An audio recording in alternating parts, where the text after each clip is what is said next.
Estamos passando por um momento difícil da igreja sobre a terra e a gente tem que buscar o revestimento. Mas o interessante é que essa mensagem, quando ele vai escrever para os irmãos recentes na fé, eu costumo dizer que o apóstolo Paulo, ele foi um dos maiores autores do Novo Testamento. Ele escreveu 13 epístolas no Novo Testamento e eu gosto de cada uma delas.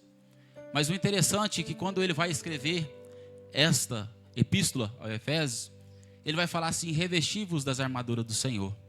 Mas irmão Marcos, como que nós fazemos isso? Num culto de quarta-feira, a chuva caindo lá fora, e nós viemos aqui para adorar o Senhor Jesus. Agradecer ao Senhor por mais um dia que Ele permitiu nós passar. Agradecer pelo trabalho, pela saúde a qual Ele nos concedeu. Mas o interessante é que para a gente chegar aqui hoje, foi passado-se algumas horas. Satanás tentou parar esse culto, mas o Senhor falou assim: está decretado no céu esse culto. A mensagem a qual você vai ministrar, o Senhor falou, tem direcionamento ao coração de alguém. Teve pessoas que adentraram esse culto aqui hoje, entristecido ao coração, mas o Senhor manda te dizer que até no final deste culto, a presença dele vai invadir o seu coração. Você vem comigo no glória que a palavra do Senhor vai ser lançada neste momento. O Senhor falou para mim assim: pode até entrar triste, mas vai sair daqui alegre do poder do Senhor. E quando o Senhor fala se revestir e carregar a verdade, nós hoje não tem esse talvez, não posso, quem sabe não. Nós é assim, sim ou não. Se hoje nós estamos aqui, foi passada uma oportunidade para nós há um tempo atrás, perguntando assim: quem quer aceitar o Senhor Jesus? E quando a gente levantamos a mão, falamos assim: eu aceito, o Senhor fala assim: então, peraí, você falou que aceita, você deu o seu passo, agora deixa comigo, agora eu faço. Mas para que a gente chegasse neste momento, a gente aprendemos a caminhar, a como se vestir, a como falar, a como se a gente enturmar com as pessoas. No mundo a gente se enturma com qualquer pessoa, qualquer grupinho nos aceita. Mas quando você aceita o Senhor, aquele grupinho que falava mal do outro já não começa a te aceitar, começa a chamar você de quadrado. Quando você começa a pronunciar a palavra, fala assim: não quero ouvir agora não. Mas quando bate aquele aperto, quando o Senhor aperta: ô meu irmão, ora pela minha vida, ministra a palavra ao meu coração. Eu sei que o Senhor que você serve, Ele pode me ajudar também. Mas neste momento, o revestimento que a igreja necessita é mais oração. Como assim, irmão Marcos? Estamos chegando na reta final da igreja sobre essa terra, e logo o Senhor descerá para buscar uma igreja escolhida de boas obras. E é este povo lindo que está aqui nessa quarta-feira, adorando e exaltando ao Senhor. Eu tenho certeza que muitos não queriam estar aqui, mas o Senhor falou assim: hoje eu te levo lá, porque o que eu fiz na tua vida, só eu posso fazer. O maior revestimento da igreja foi em Atos capítulo 1, que o Senhor vai falar para os seus discípulos: ficar em Jerusalém até que do alto seja revestido. Mas o interessante é que os seus discípulos, eles ficam em Jerusalém. Se passa alguns tempos, alguns estudiosos vão falar que tinha 500 pessoas ali reunido e adorando o Senhor na festa de Pentecoste, 50 dias após a Páscoa. E o Senhor fala para os seus discípulos: fica em Jerusalém até que do alto seja revestido. Foi uma promessa que foi feita em Joel capítulo 2. Vai falar assim: que do meu espírito derramarei sobre todas as carnes. Mas se passa algum tempo da igreja, em Atos 2 é o cumprimento da palavra. Mas para que nós chegamos nesse Atos 2, eu quero que cite alguma palavra. Meus irmãos, foi passado-se 10 dias, tinha 500 pessoas. No primeiro dia a igreja estava orando, no segundo dia a igreja estava orando, no terceiro dia a igreja estava orando. Mas alguém levantou e falou: mas peraí, e a promessa? E alguém gritou: calma, vamos esperar mais um pouco, a promessa há de vir. Tem momentos na nossa vida que a gente recebe uma promessa, fala assim: mas Senhor, está demorando, por que não chegou ainda? O Senhor falou para mim que ia cumprir. Mas o Senhor manda dizer: tudo há um tempo. e Ele está trabalhando. E o Senhor manda dizer: tem tempo de dupla honra chegando para essa casa.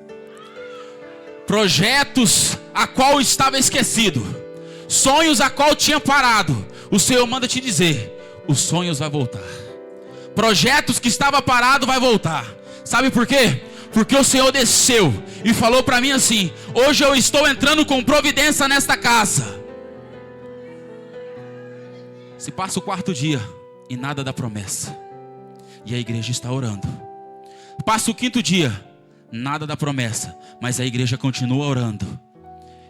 Hoje eu estou ministrando para uma igreja que está debaixo de oração, uma igreja que está debaixo de um firmamento de uma palavra. No 6º dia começa a desvaziar, mas a igreja continua em oração. No 7º dia, o povo fala assim: já não vai ter a promessa mais, mas a igreja continua em oração. Mas o interessante é que no 8º dia começa a se desvaziar, as pessoas vai embora. Essas pessoas são aquelas que não quer esperar a promessa do Senhor. Começa, tudo bem, eu vou esperar. Mas quando vai se passando algum tempo, a promessa vai se atrasando. O povo fala assim: eu não vou esperar mais não, a promessa não vai se cumprir na minha vida. Deus falou para mim que eu ia se tornar um cantor, já se passou 2 anos. O Senhor falou para mim que eu ia virar um pregador, já se passaram 3 anos. Quero te dizer, meus irmãos, para que eu pudesse subir numa tribuna para pregar a palavra, foi se passado 2 anos e meio. E eu falava para Deus, para dentro de uma cadeia, eu falei para Deus: eu nunca vou ministrar a sua palavra. O Senhor falou para mim assim: eu te escolhi, Deus, do ventre da tua mãe. E para saber que eu sou Deus na sua vida, eu vou te tirar daqui e vou te colocar você no lugar pequeno. E naquele momento eu firmei naquela promessa. E era para mim ficar 3 anos e meio fechado. Eu estava no dia 4/12 de 2021. Eu estava dentro de um presídio. E essa palavra foi falada cedo, 8 horas da manhã. E o delegado chegou na porta da cela e falou assim: você vai ser preso e vai ficar 3 anos e meio fechado. Eu falei: que seja feita a vontade de Deus. E naquele momento, sabe o que eu fiz? Eu não era cristão ainda, mas eu lembrei o que minha mãe tinha me ensinado. Eu dobrei os meus joelhos naquele som sujo e falei para Deus: que seja feita a tua vontade sobre a minha vida. Quando foi 6 horas da tarde, o delegado bateu na minha cela e falou assim: me acompanha. Eu acompanhei ele. Ele olhou na minha cara, pegou na minha mão e falou: assina esse papel aqui. Ele falou: você pode ir, você está livre. Ele falou para mim assim: você vai voltar, porque o processo vai continuar. E eu falei: tá bom. Ele falou assim: em março você procura o fórum, porque você vai correr esse processo. Ou você vai pagar a cesta básica, ou você vai usar a tornozeleira, eu não sei. Aí isso aí com o juiz. Chegou março, eu orando a Deus, comecei a orar 3 vezes ao dia. E comecei a me apegar nos pés do Senhor. Comecei a jejuar, comecei a subir a um monte. Comecei a orar, comecei a andar com quem tinha mais Deus do que eu. E eu fui aprendendo o que é o Evangelho, o caminho do Evangelho. E foi me ensinando, eu fui aprendendo e fui amando o Evangelho. E quando chegou em março, eu fui no fórum, cheguei lá entristecido. Mas eu estava firmado numa promessa. E muitos aqui estão firmados numa promessa. E eu cheguei naquele fórum, cabeça baixa. E quando eu entrei naquela porta, eu falei para Deus assim: Senhor, vem comigo, faça a tua obra na minha vida. E eu adentrei aquele fórum e perguntei para a mulher assim: eu queria ver um processo que está no meu nome. Ela falou: qual que é o nome? Se tem meu nome. Ela olhou assim, mexeu no outro site, mexeu. Ela falou assim: não, peraí, não tem nada aqui no seu nome. Eu falei: mas como assim, não é para mim recorrer? Ela falou assim: não tem nada marcado no seu nome, não tem processo no seu nome. Ali eu vi que eram as mãos do Senhor. E naquele momento o Senhor bradou no meu coração e eu comecei em lágrimas. Ele falou assim para mim: você vai levar a minha palavra, porque eu te escolhi. E eu falei: Senhor, mas eu não sei falar direito. Ele falou: pode ficar tranquilo, que a palavra que eu colocar no seu coração, eu estarei nela. E se passou-se algum tempo, e a promessa do Senhor está se cumprindo na minha vida. E no 9º dia, voltando para o texto, o povo estava ali em oração, mas muitos já tinham ido embora. Mas quando chegou o 10º dia, só tinha 120 ali dentro. E veio a promessa, veio um som, um vento petamente impetuoso, e encheu toda a casa, e todos foram cheios. Cheio do que, irmão Marcos? Cheio do Santo Espírito, e foi ali repartido línguas como que de fogo, e todos foram cheios. Mas a promessa foi feita em Joel 2, mas foi cumprida em Atos capítulo 2. E hoje eu venho aqui para falar para a igreja uma mensagem simples, meu irmão. Eu não gosto muito de enfeitar a mensagem, que eu sou... Não gosto muito disso. Eu acho que a mensagem ela tem que ser simples, mas bem objetiva. E quando o Senhor ele cumpre a promessa, o povo vai olhar lá fora e falar assim: meu Deus, esse povo está tudo embriagado, esse povo está tudo doido. Mas é esse povo doido que o Senhor vai vir buscar. É um povo que olha para o Satanás e fala assim: peraí, agora você vai sair. Mas por quê? Porque eu carrego a presença do Senhor. Sabe aquele momento que o Senhor morreu na cruz do Calvário por mim e por você? Ele falou assim: está pago um alto preço. Se eu mandar você cantar, você canta, mas você vai cantar debaixo da graça. Se eu mandar você pregar, você vai pregar, mas é debaixo da graça. Se hoje eu e você está aqui dentro dessa casa de oração, é porque a graça do Senhor nos alcançou. E se hoje o Senhor cumpriu na minha e na sua vida a promessa, é porque foi pago um alto preço. E hoje a gente adentramos essa casa, 1h30 de culto. Tem momento que a gente fala assim: nem queria estar aqui, eu podia estar em outro lugar, mas o Senhor te escolheu. Quero citar um texto aqui, que está em Lucas, capítulo 7, verso 11. Vai dizer assim, que uma viúva, ela estava saindo com o seu único filho, da cidade de Naim. Mas a gente sabe que na cultura judaica, quando a mulher ela perde o marido, ela tem que se juntar num grupo religioso, para poder se alimentar, para ela poder se dar bem. E ela tinha um sonho, que era o filho, que o filho podia mudar a história dela. Mas assim o filho morre, e ela pega o seu filho e coloca dentro de um caixão, e vai sair para fora da cidade.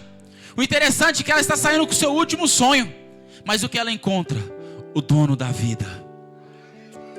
A gente pode até pensar que já morreu, a gente pode até pensar que já não tem mais jeito, mas o Senhor vai chegar de encontro com você nessa noite e falar assim: não chore, eu somente vou tocar.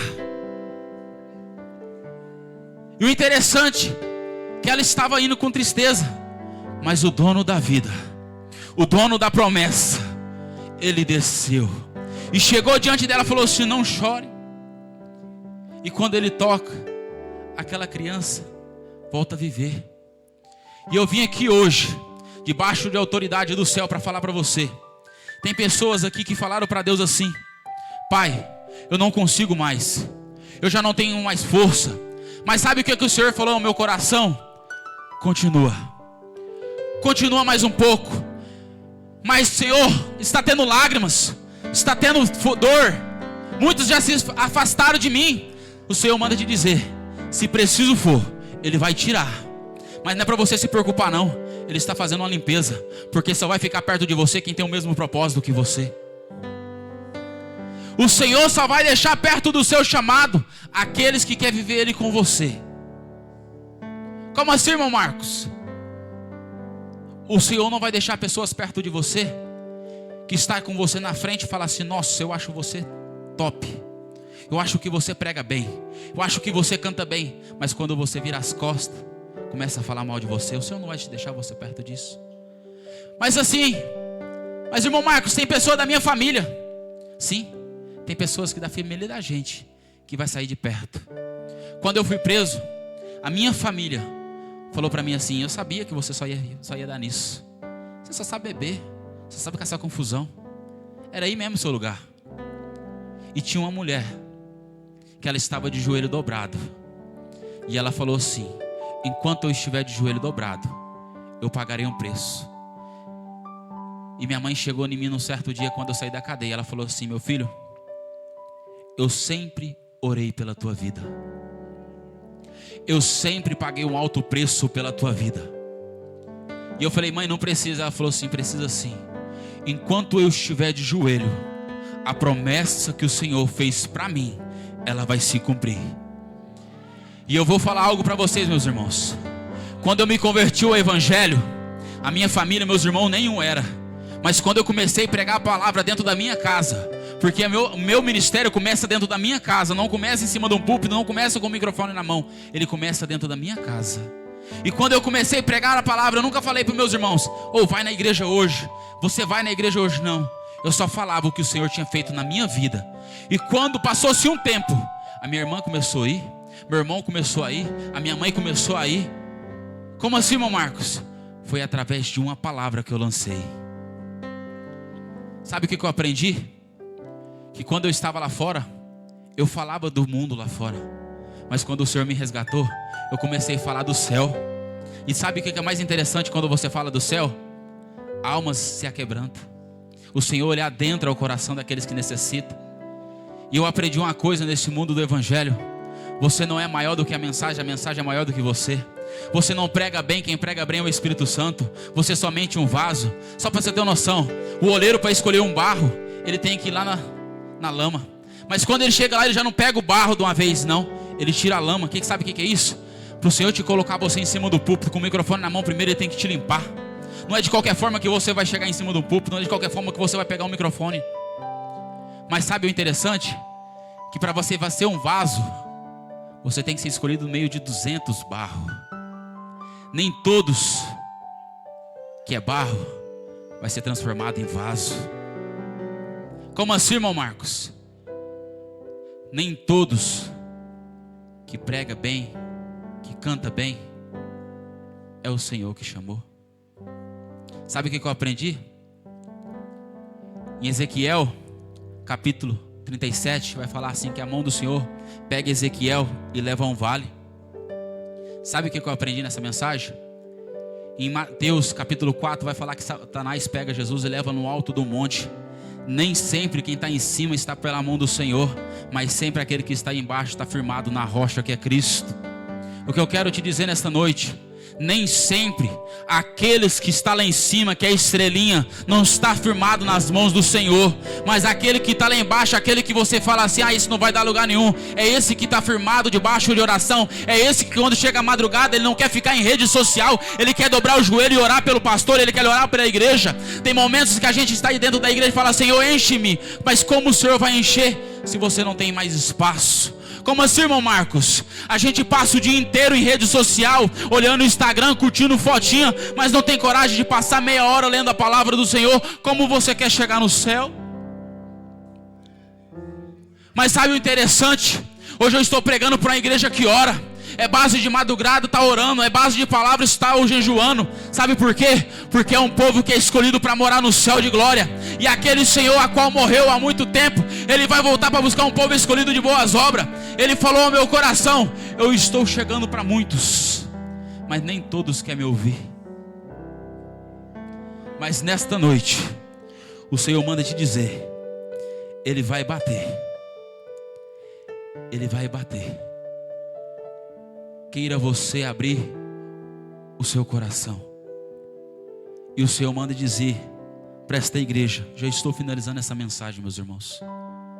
Guarde essa mensagem a qual eu vou falar agora. O Senhor manda dizer para esta igreja que vai chegar pessoas aqui falando o que quer fazer, que está com o coração para a obra. Mas o Senhor manda te dizer que vai entrar e vai sair pessoas, mas só vai ficar aqueles que quer fazer a verdadeira obra do Senhor. Se você não canta bem, não se preocupa, o chamado quem dá é Deus. Se você não tem uma boa oratória, não se preocupa não, quem dá o chamado é Deus. Se você tem um chamado, persista nele, se revista da armadura do Senhor. Como que sim, meu Marcos? Desce na oração, no jejum, começa a fazer campanha. Tem algo que você quer ganhar do Senhor, você não vai ganhar em rede social não. Sabe como que você vai ganhar? Cola com o seu pastor, desce na oração, que eu tenho certeza que as obras que o Senhor tem para fazer, Ele vai fazer, em nome do Senhor Jesus. Esta é a mensagem a qual o Senhor colocou no meu coração, meus irmãos. É muito simples, mas eu tenho certeza que ela foi direcionada ao coração de cada um nesta noite. Eu agradeço a minha oportunidade, em nome do Senhor Jesus.